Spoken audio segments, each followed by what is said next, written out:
Can you hear me? I can hear you perfectly. How are you, Chris? Great, all good. How are you? Everything is good. Yeah, all good. Thanks for having. It's a pleasure. I've been busy promoting 1980. Yeah, so. Not so much. Like, Lord of Lost promotion span is Yeah. way much more work than that. That's a little more relaxed. But yeah, of course. Of course, there's a couple of interviews. And when did you actually thought about making a solo record? Because you've been so busy with Lord of the Lost, we thought you wouldn't have time for anything else other than Lord of the Lost. Yeah, well, I mean, I do have time for many things aside from Lord of Lost. I'm a music producer and songwriter, so I'm producing many bands a year. So in my studio, we do like 20, 30 albums a year with the team. Well, So I do many things, but the solo record, well, first of all, I didn't do a solo record because I felt the need to do something alone. It's not like an ego trip where I felt like finally I can do something by myself. It is more like for this kind of music, I don't need a band. It's electronic music with vocals, and I wouldn't need the Lord of Lost band for that. It's something you can easily do on your own. And it's for me, it was more like seeing music again as a hobby, yeah. just as a hobby. I mean, Lord of Lost, that's our job, and we still, of course, we still do it like it was our hobby. We still decide everything we want to do because out of fun, Yeah. because we want to do it. But still, there's a job, there's deadlines, there's contracts, there's schedules, there's time plans, and I kind of had forgotten how it is to just create music without any pressure. Yeah. And so I just did this record, and then I thought like, hey, why not release it? Yeah. Because it's fun. Yeah. When did you start working on the songs? It was a very spontaneous decision. I planned to do this kind of record, an 80s driven synth pop record. I planned this already 10 years ago, and I always felt like, yeah, I do it when the time is right. And I realized the time is never right. There's always something, so I just have to do it or not. And I was in on summer holiday last year in June, I think. I was in Greece sitting on the beach, and I thought like, if I'm not going to do it now, I'm probably not going to do it ever. So I thought like, okay, it's June now. I can write and produce an album until September. So let's just do it. And Yeah. that's what I did. So there was like in summer last year, nothing was done. No song was written. And I finished everything in September before we went on the US tour with Lord Yeah. of Lost. So in 3 months, you were able to write the whole record, write, record, have it done in 3 months. Was that quick? Yes. Yeah, that was kind of quick. I mean, I could do this much quicker. If I'd be forced to, I could do an entire album within a couple of days, but of course then it would lack detail and Yeah. quality and so. And this way I had like because I have many other things I'm doing, Lord of Lost and other productions. So I had roughly about a week for a song. So producing my solo stuff aside from all the other things as a hobby on the side within the week roughly. That Yeah. was nice. And obviously we know you more for Lord of the Lost and the music you create with Yeah. Lord of the Lost. Do you feel more at home with 1980? It's something that appeals more to you as a musician, as an artist? No, no, not at all. And I don't feel more or less at home. I feel equally at home with both things. I my taste in music, the music I listen to and the music I feel like I want to create is vastly different and diverse. It's the same like when you listen to Lord of Lost, the albums we did through the years. It's Yeah. the spectrum is so big, much bigger than let's say a band like AC/DC, for instance. Yeah. There, the whole frame is much smaller, and everybody would also expect that from AC/DC to kind of follow a straighter path. Yeah. So I did this because I wanted to, not because I didn't feel enough home Yeah. with Lord of Lost. That's not at all the case. It's just like there's so many things, and there's still also other genres I'd really love to explore. One day I'd really like to do a record just with acoustic guitar and my voice, maybe also in German, real singer-songwriter, Yeah. very back to the roots, very stripped down. That's also extremely interesting for me. Yeah, but in this world of metal, when you have a broader taste, people normally just, they start thinking, I don't know. Yeah, I don't But care. but it's important. It's important for you as as a musician, as an artist, to not have boundaries musically, because music is music, and if it's good, people will enjoy it regardless. But it's important not to put yourself in a box musically. Yeah, absolutely. I always have to laugh when alternative music people, be it metal, rock, gothic, whatever, they're also, yeah, we shouldn't be like mainstream. We should dare to be different and blah blah blah blah blah. But don't be more different than different. It's just like it's I always have to laugh when I hear that. Like, oh, maybe that's that maybe you shouldn't do that. That's not metal enough. And you're like, hey, you've chosen this path because you wanted to stand up against the establishment, against the system of rules and dogmas and boundaries, because there was deciding to go their way for you was some kind of scream for freedom. But then you realize, okay, it was actually not for freedom, but was just for another self-made cage. Yeah. So I always have to laugh when people go like, maybe Chris, I don't know, maybe that's not metal enough. And I'm like, really? Did you just say that? So it's like, open-mindedness is not a one-way street. And I'm totally fine if people don't like that. If Yeah. someone says like, hey, that's not my thing, I prefer guitar music, I'm totally fine. Yeah. But if someone goes like, you shouldn't do that because you're a metal artist and now you've done a synth pop record, now I can't take you seriously anymore. That's just crap. That happens, but I always have to laugh. It Yeah. really makes. For me, I grew up in the 80s. I was born in 75, so I kind of grew up listening to the music in the 80s. So we had like Queen, we had ABBA, we had the Beatles, we had Earth, Wind and Fire at home. We had, a lot of different things other than metal, to be honest, at Yeah. home. So I grew up with those kind of pop influenced music.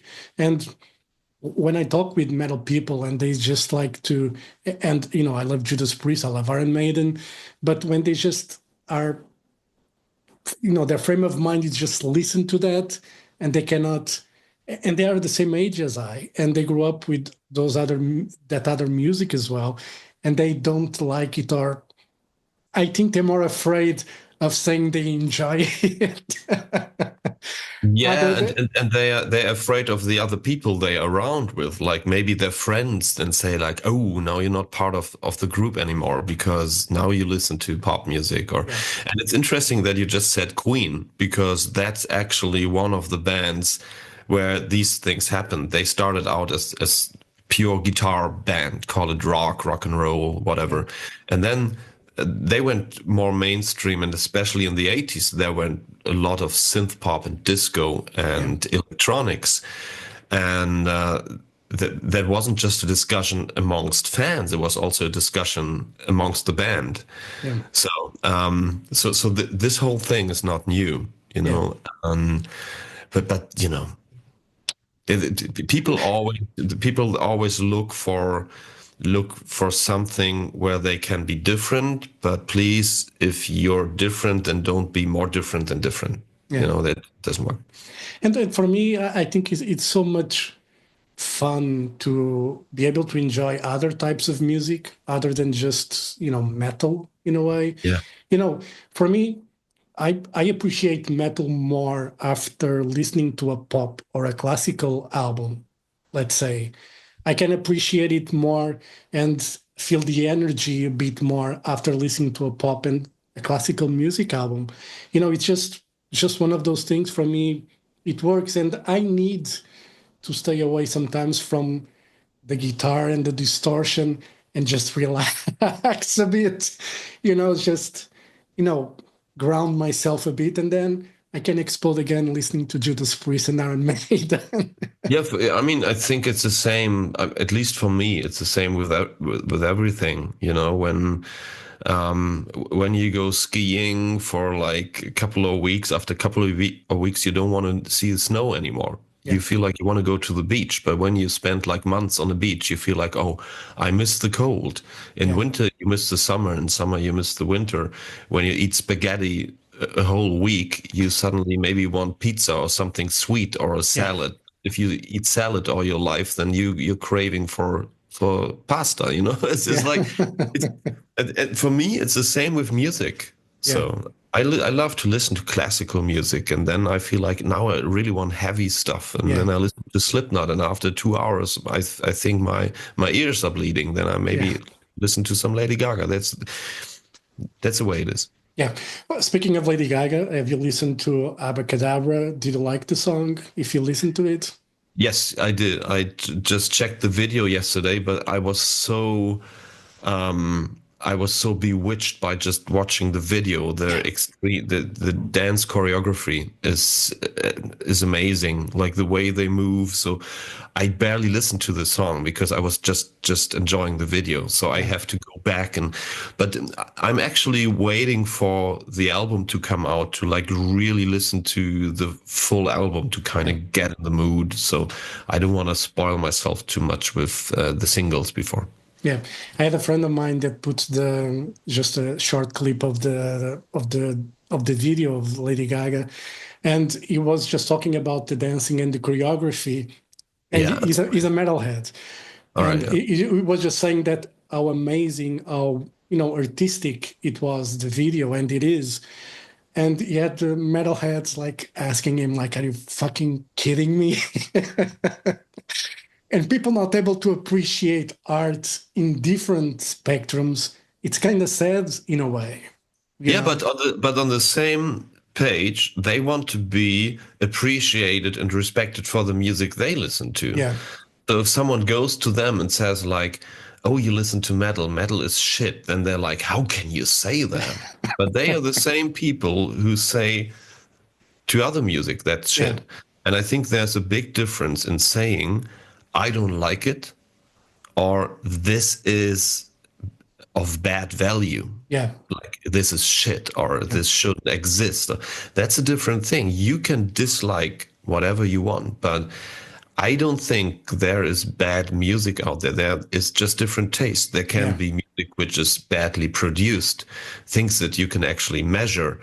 But you know, in for some people, the music which feels most silly to you is like sorry, for them, it's like the beat of their heart. It's like the yeah, most important thing for them. yeah, And I think this is something that should be respected. yeah, No, because music can be so close to one. And it's a little like, of course, like I love my mother, and maybe I really dislike the mother of someone else. And yeah, I can say, yes, I dislike her, but I would never say, your mother is bad.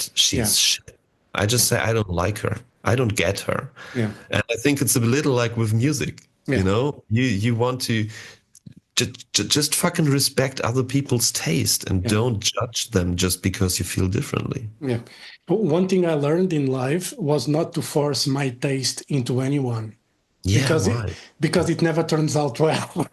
No, never. I mean, Never. I think it's extremely interesting to show, especially when it's very different people, to show each other things. Like you're like, okay, listen, here's my favorite band. They have this new video, and you show it to friends, and sometimes they go like, oh, this is interesting. I didn't know that, and um, but trying to tell them, hey, this is good. You really should try to get into that. Yeah. That's a different kind of thing. Yeah. And do you remember the first song that you finished when you started working on the 98 album? That's a really good question because I actually don't. I think it might have been it might have been the first one on the record. It was the first single, I Love You. But now I'm not sure anymore. It was everything happened within a couple of weeks. So I would need to go back to the computer and check the file. I don't really I think Yeah, it was I Love You. I'm not sure. yeah. I think. And on the album, you have a couple guest singers. You got Sven Yeah. from Solar Fake, and you got Ronan Harris from the NV Nation. How did you come to, when you were writing the songs, you already had them in mind, or after you Yeah. finished, how did it Okay. work? Kind of like in the middle. There's this point in writing songs where I do demo vocals, and mostly the demo vocals don't really have finished lyrics. It's a mixture of real words and some fantasy language, just phonetic stuff that fits because some phonetic fantasy words are nicer to listen to than la la la la la on a melody. And during this process where I was trying out vocal melodies, in my head, I always heard the voice of Sven or the voice of Ronan in my head. It always felt like I would write a song for them. So I figured, okay, maybe I just ask them if they want to join. And luckily they both did. Yeah. It's good when you have, people in mind and you ask them and they say yes. Is it, does it give you like gratification in the sense that, okay, what I'm doing is actually good since other people appreciate and want to join in? Yes, I mean, especially with those two who have been around for a while and actually longer than I have. So both of them already played in bands in the 90s where I was still like just in a school band but didn't release anything. So of course that's nice to hear. But the biggest compliment was actually that both of them said yes to the feature before they even listened to the song. So I just asked them, "Do you want to sing on a song? I can show you the song." And both said yes, but you don't need to show me. Just send me the stuff. I'm gonna sing it. I was like, okay. And then Ronan actually visited me in the studio, so we did the vocals together, and yeah, it was a lot of fun. Cool. And the last few years for you and for Lord of the Lost been quite busy. You guys had Eurovision, two tours with Maiden.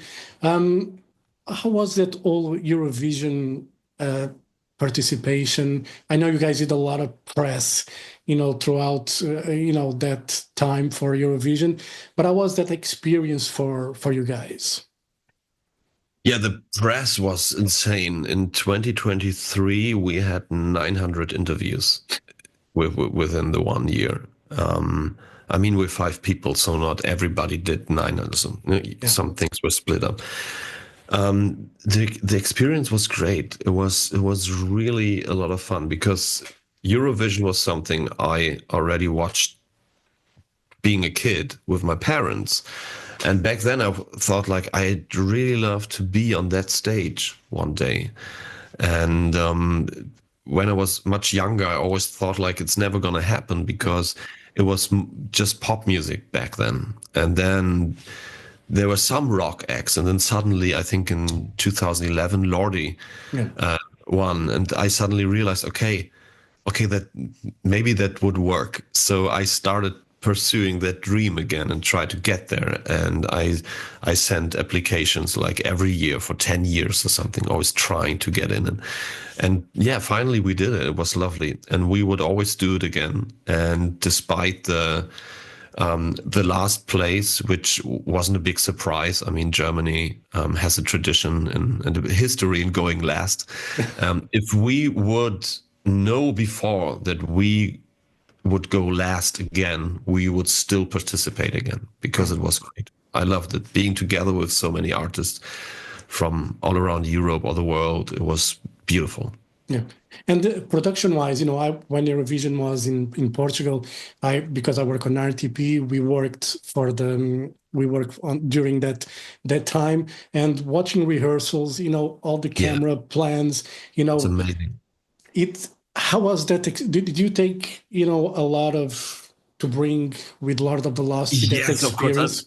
Yeah, I'm a tech nerd about these things. So I love huge productions. Sometimes at big festival shows, I'm not even watching the band. I'm trying to see how everything works because I really love that.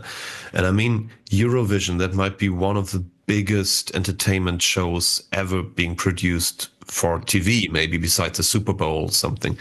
And even with the Super Bowl, it's like things there have to be more, it's not easy because it's in the middle of a Yeah, sporting event. And Eurovision, this is a arena which is being built for weeks. And this stage, which was basically like being inside a cube, inside a dice, and five of those walls were like pure LED, and the only wall without LED was the one to the front, and then working with, I think, 28 cameras. So I had this camera choreography. I needed to know exactly in which camera to look at which point in the song. So it was a little like rehearsing for a music video, mm, but you only had one take. yeah, And in the music video, normally you have one camera. You shoot this one angle, and then you shoot the next angle, and the next, and you do it all day. It was amazing. It was so impressive, and the changeover between the artists was 55 seconds. How they did that, 100 people on stage doing the changeover like a ballet dance, yeah, which they rehearsed for weeks, and really for weeks. And yeah, I mean, it's a half playback show, right? The music for Eurovision is always playback. The vocals are live, so it's yeah, easier to do this kind of changeover.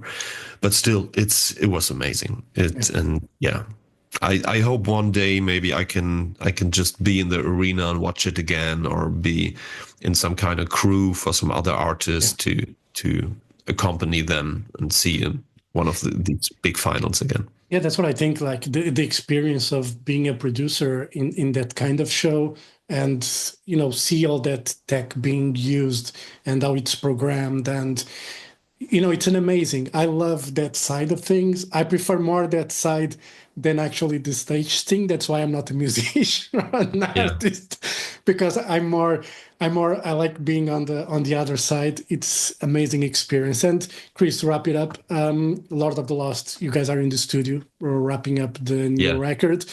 How long do you think it will take to finish what needs to be finished for the new album? We will be finished with the album on April 14th, And and it's mu and it's coming in summer. Okay. And musically, it's going to be something different from Lord of the Lost? You mean the next Lord of Lost record? Is it? Yeah. No, it's not different from Lord of Lost, but it's of course it's again somehow different. Blood and Glitter was so colorful and red and gold and much glam rock and stuff. So of course now we have to go back into the darkness somehow, because what we just said earlier about eating spaghetti and pizza and sweets, we just need the contrast, and Yeah. we have we need to eat something else now again. So it's going to be much darker. Cool. All right. Looking forward to listen to the new Lord of the Lost record. 1980 is a great record, great synth Thank you. pop album. Brought me back, to when I started listening to music. And I remember Depeche Mode and all, those great bands from the 80s. Yeah. So it's a great retro record, so to say. Thank you. So, Chris, thank you very much, and hope to Thank see you you. guys soon. All right. Yeah, Thank hope you. so. Bye Thank bye. you. Thank you. Bye Bye. bye. Bye. Bye.